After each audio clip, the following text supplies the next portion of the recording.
Hello, I am Aviva Lee, reporting live in Jerusalem from room 552 for Israel 24/6 TV. Today is March the 12th, 2008. And here in Jerusalem, I just received a report from the official spokesperson for the Israel Defense Force. Welcome to this special edition of Fact Not Commentary concerning that official statement from the spokesperson for the Israel Defense Force, and that communique was announcing the death of the senior Islamic Jihad terrorist Mr. Saleh Karkoor. Mr. Saleh Karkoor was killed in Sayada, southwest of Jenin, during an arrest procedure. He was 26 years of age, and the arrest procedure was a joint effort between the Israel Defense Force, the Israel Security Agency, and the Israel Border Police. When the arrest procedure was commenced, personnel ordered Mr. Karkoor to vacate the house in which he was taking shelter. When Mr. Karkoor ignored the directive, the forces used various actions to induce his surrender. Gunfire from the dwelling in which Mr. Karkoor was taking shelter erupted, and Israel's military returned the gunfire. During the battle, several explosive devices were also activated and directed at the Israeli soldiers.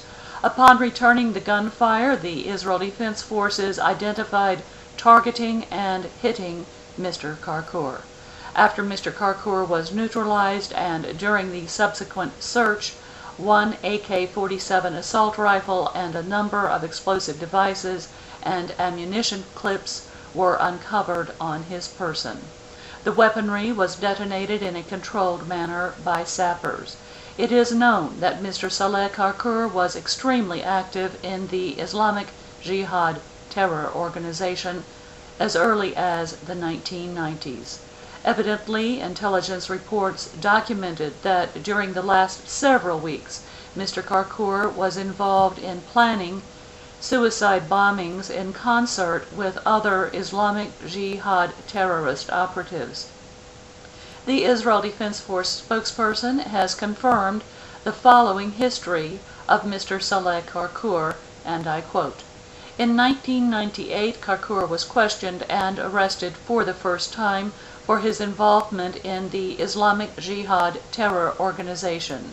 In 1999, he returned to terror activities right after his release. In January 25, 2002, Karkoor was arrested following a suicide bombing in Tel Aviv in which 23 civilians were injured. He confessed to having accommodated the two bombers at his house and to his involvement in terror activity and the recruiting of suicide bombers. Karkoor was sentenced and jailed, from which he was released in November 2006.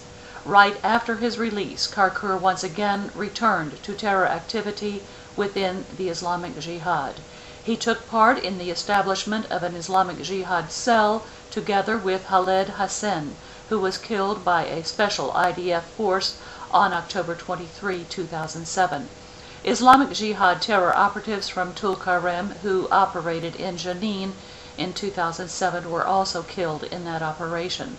The cell that Karkoor was a part of was also responsible for executing the suicide bombing at an IDF roadblock near the community of Einav on July 12, 2007. End quote. It would appear from the initial report from the IDF that Mr. Karkoor was released from prison in one of the prisoner release programs which Israel has undertaken in good faith and performed in order to confirm its government's willingness to continue a peace process. Please check back later for confirmation of that and further details concerning the history of the attacks planned and perpetrated by Mr. Karkoor. And that concludes this special edition of Fact Not Commentary.